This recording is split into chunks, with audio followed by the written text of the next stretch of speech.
पढ़िए। एक तब ताज़ा गज़ल जी जी बिल्कुल पढ़िए। बता रहा हूँ। आजकल इश्क बड़ा मौजू रहा है, गज़ल का बहुत महबूब मौजू रहा है, और आजकल तो कुछ ज़्यादा ही जी जी महबूब है। तो मैंने भी ज़रा कोशिश की उस पर एक गज़ल के हवाले से उसके अशार। हाँ, हमारे महाराष्ट्र स्टेट के एडिशनल चीफ सेक्रेटरी सीएम साहब भूषण गगरानी साहब में तशरीफ़ लाएं। सर मैं आपका इस्तकबाल करता हूं और ताज़ा गज़ल आपके लिए पेश है। खुर्शीद भाई पढ़ें। ये गज़ल का मतलब है कि न दिल ही रोए, मतलब देखें कि न दिल ही रोए, न दीदे ही नम किसी के हुए।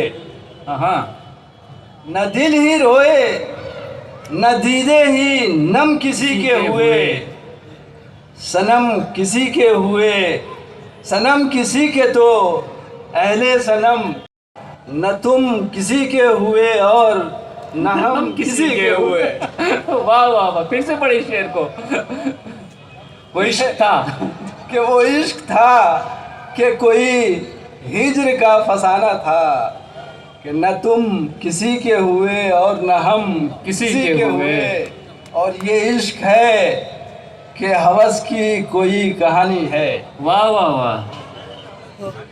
कि ये इश्क है कि हवस की कोई कहानी है, कि शब किसी के रहे शुभ दम किसी के हुए। वाह वाह वाह, बहुत अच्छा, बहुत है। फिर से पढ़िए शेर को कि शब किसी के हुए शुभ दम। वो इश्क था कि कोई हिज्र का फसाना था, न तुम किसी के हुए और न हम किसी के हुए। और ये इश्क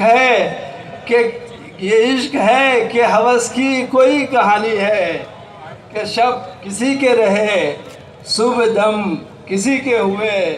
और आखिरी शेर इस गज़ल का कि अबस है शाद कोई और अबस उदास कोई। देखिए शेर देखिए जी।